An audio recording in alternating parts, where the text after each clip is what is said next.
Oke, di part yang ketiga ini saya akan melanjutkan pembahasan materi tentang pemanfaatan database dan pengaplikasiannya. Dan materi itu adalah sistem manajemen database, basis data. Basis data atau database berasal dari kata basis dan data. Adapun pengertian dari kedua pengertian tersebut adalah sebagai berikut. Basis dapat diartikan sebagai markas atau gudang tempat bersarang atau berkumpul data, representasi fakta dunia nyata yang mewakili suatu objek seperti manusia.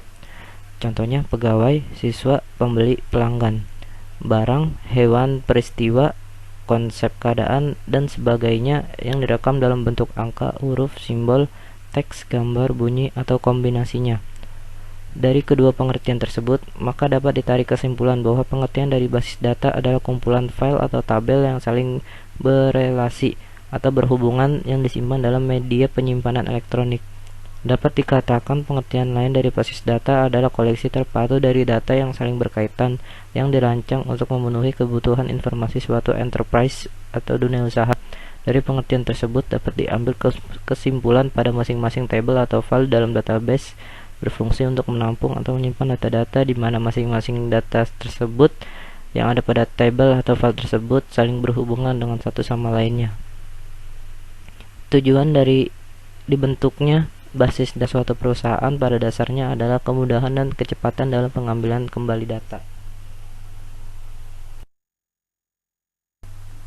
Hierarki data. Hierarki data dalam pengelompokan menjadi 3 buah, yaitu file, record, dan elemen data. Untuk lebih jelas dapat dilihat pada gambar berikut ini. Adapun pengertian dari gambar di samping adalah sebagai berikut.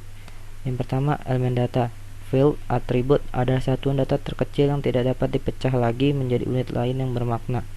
Pada data mahasiswa, field atau atribut datanya dapat berupa NIM, nama, tempat lahir, tanggal lahir, alamat, dan atribut lainnya yang menyangkut mahasiswa tersebut. Istilah lain elemen data adalah medan atau field, kolom, item, dan atribut. Istilah yang umum dipakai adalah field, atribut, atau kolom. Kedua, rekaman. Record, baris adalah gabungan sejumlah elemen data yang saling terkait. Contohnya adalah NIM, nama, tempat lahir, tanggal lahir, dan alamat. Atau atribut lainnya dari seorang mahasiswa dapat dihimpun dalam sebuah record atau baris. Yang ketiga, berkas, file, atau table adalah kumpulan record jenis yang mempunyai panjang atribut atau field yang sama, namun berbeda isi datanya.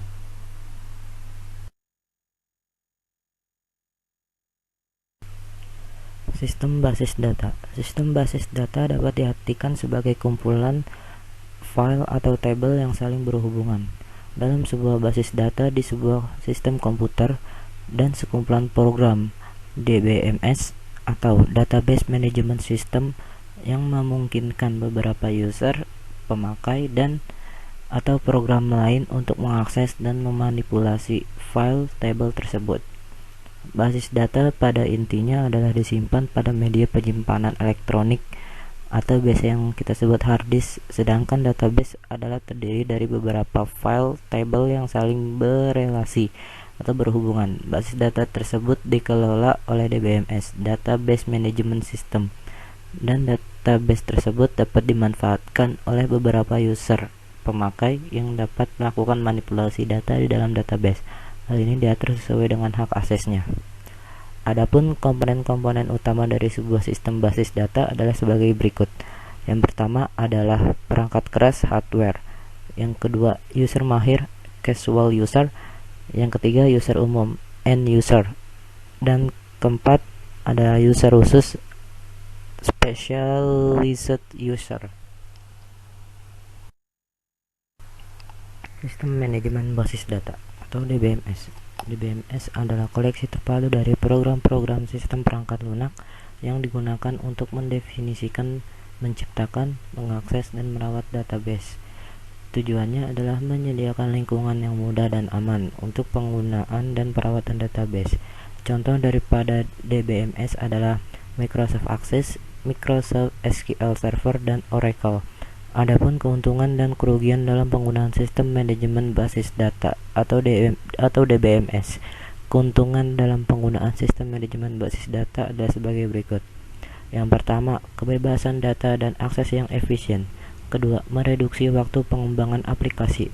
Ketiga, integritas dan keamanan data. Keempat, administrasi keseragaman data. Kelima, akses bersamaan dan perbaikan dari terjadinya crashes, tabrakan dari proses serentak.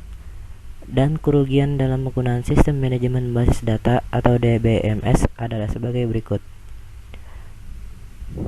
Keputusan menggunakan DBMS mengikat perusahaan atau pengguna untuk: yang pertama, perangkat lunak yang mahal.